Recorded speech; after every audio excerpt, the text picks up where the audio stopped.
Омразата се крие, злоба и утеха, някъде е там и ключът за успеха. Повечето хора, облечени са те в марковата дреха, чакат на опашка да си купят те утеха. Това ли е, кажете, вашата представа за човека? Хайде не лъжете, честно си кажете, това ли е сега вашата представа за човека?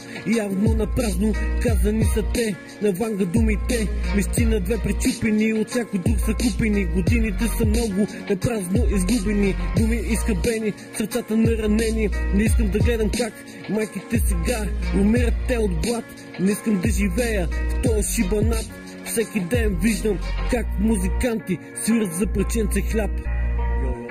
Хайде не лъжете, често си кажете, това ли е сега вашата представа за човека? Няма как просто скити да си купиш ти сега утеха. Не, няма просто как.